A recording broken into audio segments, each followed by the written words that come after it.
ابتدا میں یہ کراچی سے اس کا آغاز ہوا. تعلیم سے محروم بچوں کے لیے یہ پروجیکٹ اسٹارٹ کیا گیا. ووکیشنل پروجیکٹ بھی ہمیں کرتے ہیں. دشواریاں تو ابھی بھی فیس کرنی پڑتی ہیں. پوری مینجمنٹ جو ہے ہماری ہے نا وہ والنٹیئر ہے. ماؤں کا ماہانہ پروگرام کرتے ہیں, ان کو بلاتے ہیں اسکول میں, ان کو کنونس کرتے ہیں. اچھے انسانوں کی کمی نہیں ہے بھائی, جہاں دیکھیں آپ کہیں نہ کہیں کوئی نہ کوئی انسانوں کے کام آ رہا ہے. اور بہت ہی زبردست کہانی ہے جو آپ کے ساتھ آج ہم شیئر کرنے جا رہے ہیں. بلکہ ایک سادہ سی بیٹھک سے یہ معاملہ شروع ہوا ہے. صرف ایک چھوٹا سا ادارہ نہیں جسے ہم کہیں گے, جہاں چند سہیلیوں نے ایک ایسا سوال اٹھایا جس نے بعد ازاں ہزاروں بچوں کی زندگیاں بدل دی. کچی آبادیوں میں بسنے والے بچے جن کے خواب تو بڑے تھے مگر وسائل بہت ہی محدود تھے, انہی بچوں کے لیے تعلیم کو ممکن بنانے کا خواب بیٹھک اسکول نیٹ ورک کی بنیاد بنا.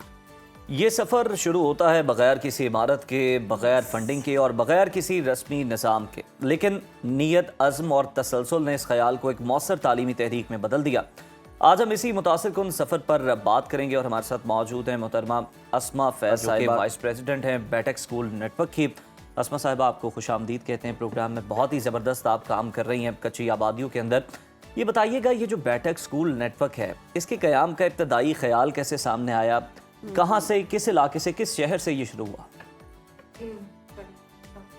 پہلے میں سنو نیوز کا شکریہ ادا کرنا چاہوں گی کہ آج انہوں نے موقع دیا ہمیں اور تاکہ ہم اپنی بات میڈیا تک پہنچا سکیں اور اس کو سب طرف عام کر سکیں. اس کا آغاز 1996 سے ہوا اور ابتدا میں یہ کراچی سے اس کا آغاز ہوا اور اس کے بعد اس وقت میں پورے پاکستان کے اندر اس کی برانچز موجود ہیں. 140 برانچز ہیں ہماری. 140 برانچز, جی. اور کتنے بچے ہیں ان میں؟ ان میں اس وقت میں جیسا ایٹ اے ٹائم 20,000 سے زائد بچے 20,000 سے زائد تعلیم حاصل کر رہے ہیں اور ہمارے 50,000 سے زائد بچے ایسے ہیں جو پاس آؤٹ ہو چکے ہیں اور اب اس وقت میں جو ہے وہ بڑے مقام پہ اور اچھی تعلیم آگے انہوں نے حاصل کر چکے ہیں. اسما صاحبہ, بہت ہی زبردست بات کہ اب اعلیٰ مقام پر بھی وہ فائز ہیں اور کہیں نہ کہیں جہاں بھی ہیں آپ نے کارواں شروع کیا اور ان کی زندگیاں بنا دیں. تعلیمی سفر کا آغاز ایک بیٹھک سے ہوا اور پھر اس کو تعلیمی تحریک, یہ سفر کیسے ممکن ہو پایا؟ اچھا, یہ چیز اتنی آسان تو نہیں تھی کہ وہ بچے جو کہ خود تعلیم حاصل نہیں کر سکتے, افورڈ نہیں کر سکتے, تعلیم سے محروم بچوں کے لیے یہ پروجیکٹ اسٹارٹ کیا گیا. اور سارے ہمارے اسکولز کچی آبادیوں میں ہی ہیں. ہمارا ٹارگٹ بھی وہی بچے ہیں جو کہ خود تعلیم حاصل نہیں کر سکتے. تو ان کے لیے ظاہر سی بات ہے یہ چیز آسان نہیں تھی کیونکہ وہ چائلڈ لیبر ہمارے ملک میں بہت زیادہ عام ہے اور لڑکیاں ہوتی ہیں تو وہ ماؤں کے ساتھ جہاں وہ کام پہ جا رہی ہیں ان کے ساتھ وہ بھی کام پہ جاتی ہیں. لڑکے ہیں تو وہ والد کے ساتھ کہیں نہ کہیں ہیلپ کر رہے ہیں, کہیں مکینک کا کام کر رہے ہیں, کہیں اور کچھ کر رہے ہیں, والد کے ساتھ جا رہے ہیں یا ویسے ہی اجرت کے اوپر کہیں پہ بھی کام کر رہے ہوتے ہیں. تو ظاہر سی بات ہے کہ ان کا وہ روزگار ختم کر کے اور ان کو تعلیم کی طرف راغب کرنا, یہ چیز بہت آسان تو نہیں تھی. ہم یہ پیچھے کچھ ویژولز ہیں وہ بھی چلا رہے ہیں آپ کے اسکولوں کے, جس پہ ہم دیکھتے ہیں کہ بڑے پیارے بچے جو ہیں. اچھا, ایک تو آپ تعلیم دے رہی ہیں اور میرے لیے حیران کن بات یہ کہ آپ ہنر بھی سکھا رہی ہیں, بچیاں جو ہے وہ سلائی کر رہی ہیں. یہ بھی بتائیے گا کہ تعلیم دینے کے علاوہ کون کون سے ہنر ہیں جو کہ بچوں کو اتنی ارلی سٹیج کے اندر سکھائے جا رہے ہیں جو کہ آگے چل کر ان کے کام آئیں؟ تعلیم کے ساتھ ہم جو ہے وہ ووکیشنل پروجیکٹ بھی ہمیں کرتے ہیں. اس کے اندر ویسے زیادہ تر تو ہماری جیسے سلائی کڑھائی لڑکیوں کے لیے وہ چیز وہ تھی, لیکن ظاہر سی بات ہے آج کل ڈیجیٹل دور ہے تو اس میں ہم کمپیوٹر کی بھی تعلیم جو ہے وہ بچوں کے لیے لازمی ہم نے کی ہوئی ہے تاکہ وہ جب بچے اگر ہمارے پاس سے پڑھ کے جائیں تو کچھ نہ کچھ کرنے کے قابل ہوں اور مختلف پھر علاقے کے اسکلز جو ہیں وہ ان کو مزید یقیناً یہ بہت ہی زیادہ اچھا اقدام ہے کیونکہ ایک سبجیکٹ ہوتا تھا ہوم اکنامکس کا اور بچیوں کو بہت زیادہ اس طرح کی چیزیں سکھائی بھی جاتی تھی. اب اسکولوں میں وہ چیزیں نظر نہیں آتی ہیں کہ سلائی کڑھائی, کھانا پکانا, امور خانہ داری سکھانا, اور یہ بہت اچھی زبردست بات ہے کہ ہر طرح کی تربیت آپ کے اسکول میں ہو رہی ہے کیونکہ جیسا اب دور چل رہا ہے اسکلز بھی ہونے چاہیے, تعلیم بھی ہونی چاہیے, دونوں چیزیں ہوں گی تو بچے آگے مستقبل میں بہتر طریقے سے پرفارم کر سکتے ہیں. تو سٹارٹ میں کیا کیا وسائل کے حوالے سے کیا کیا دشواریاں ہوئیں اور اب جا کر کس سٹیج پر ہیں کہ کس طرح سے فنڈنگ ہو رہی ہے یا خود آپ یہ ساری چیزیں ہینڈل کر رہی ہیں؟ ظاہر سی بات ہے کہ کوئی بھی چیز کو جب شروع کرتے ہیں تو بہت زیادہ دشواریاں ہوتی ہیں، اور دشواریاں تو ابھی بھی فیس کرنی پڑتی ہیں. آف کورس مہنگائی کے دور میں آپ کی ساری فنڈنگ سب اس وقت میں ہمارے پاس جو ہے وہ 12,000 سے زیادہ ٹیچرز جو ہیں وہ موجود ہیں. ٹھیک، سوری 1200 سے زائد ٹیچرز جو ہیں اس وقت میں ہمارے پاس ہیں جو جن کو روزگار مل رہا ہے. اس کے علاوہ بھی آفس اسٹاف ہے. ہم پوری مینجمنٹ جو ہے ہماری ہے نا وہ والنٹیئر ہے. اچھا، تو ان سب کے لیے، اور ظاہر سی بات ہے کہ اسکول چلانے کے لیے بھی سارے اخراجات ہوتے ہیں.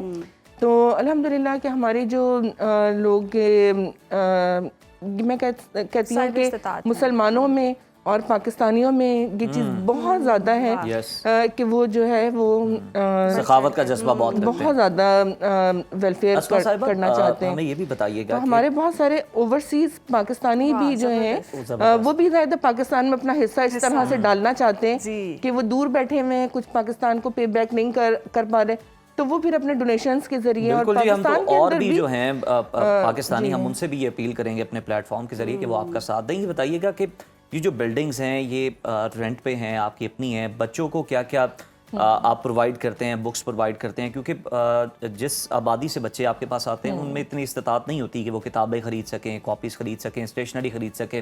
تو کیا یہ چیزیں بھی آپ لوگ انہیں فراہم کرتے ہیں؟ اچھا، پہلے جب میں یہ پروجیکٹ سٹارٹ کیا نا 1996 میں، تو اس وقت میں تو ساری یہی چیزیں تھیں کہ سب کو اسٹیشنری بھی فری دی جاتی تھی، کاپیز بھی، بکس بھی، یونیفارم، جوتے، ہر چیز ان کو جو ہے وہ فری دی جاتی تھی.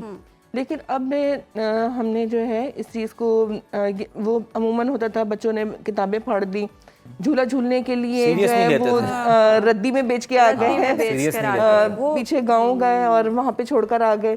تو یہ چیزیں اس طرح کی بالکل ٹھیک ہے، اس کے لیے تھوڑی سی وہ آپ رکھ لیں گے تو وہ بہتر ہے تاکہ وہ اس کو سیریس بھی لیں. اچھا، یہ بھی ہمیں بتا دیں لاسٹلی کہ اگر ہم دیکھیں تو ان بچوں کو اسکول تک لانے میں کیا آپ کو مشکلات آئیں؟